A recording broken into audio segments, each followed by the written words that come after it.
Yosef understood that it's not just about dreaming for yourself.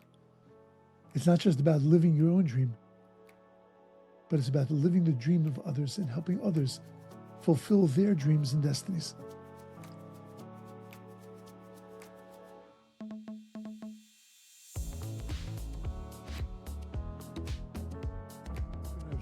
Shabbos, Parshas Vayeishev. It's amazing that we're holding right about Yosef being thrown in the pit, being sold down to Mitzrayim, and the working from his Potiphar, ends up in jail, is languishing in jail. And in jail, he's a lowlife in the sense that he's a person who was doing things wrong in the house of his master. He was betraying his master, and he gets thrown in with the common criminals. But in that prison, there also happens to be two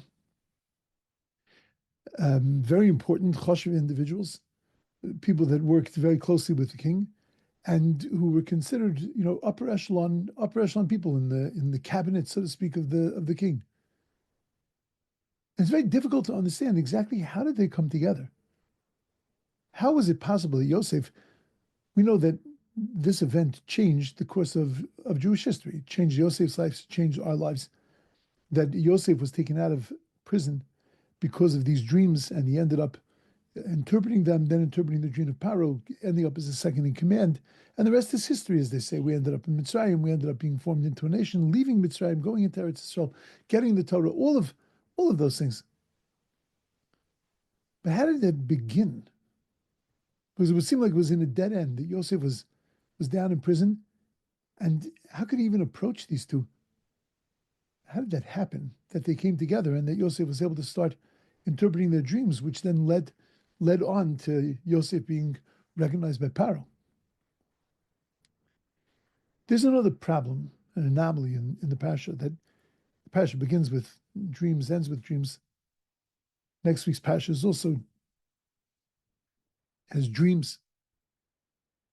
And what's amazing is that in this week's Parsha, Yosef starts with his dreams on the top of the world. He's got a Ksenis Pasim.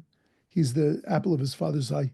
And he ends off the Parsha interpreting dreams, but he's down on the bottom.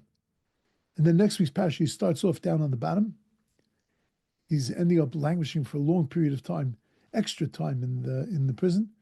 And then he ends up on top, second in command, with the reins of Egypt in his hands.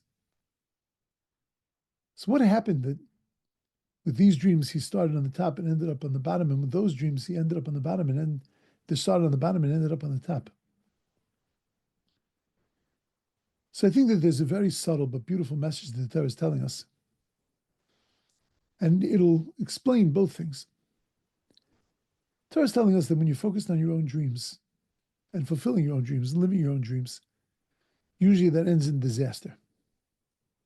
But when you focus on helping others fulfill their dreams, when you focus on being the catalyst and the one who makes it possible to be a part of somebody else's dreams and to make them successful, when you step outside of yourself and you have the ability to be able to dream with another person,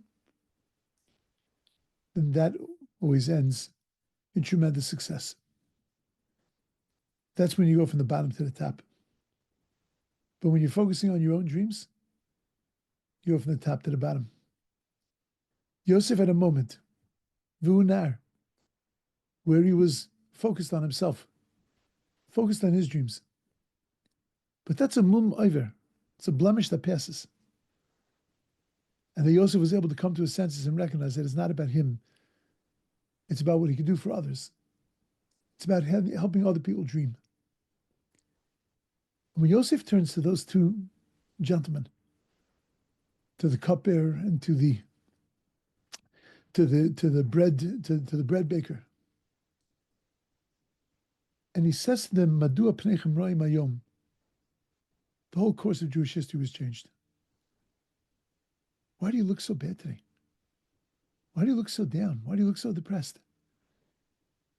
When a person hears those words that somebody else is concerned about them, they'll open up and they'll connect to anyone. When you know you're not alone, when you know you have somebody to rely on, you know you have somebody there that's got your back, somebody that's worried about you, somebody that's seeing you and that's concerned about you, so then that lifts you up. And with those four words, Yosef Atzadik changed his life, and Yosef Atzadik changed the course of Jewish history. With those four words, stepping outside of himself, Yosef understood that it's not just about dreaming for yourself. It's not just about living your own dream, but it's about living the dream of others and helping others fulfill their dreams and destinies. Being there as a catalyst for other people's successes. When you're there for other people, then your success is guaranteed.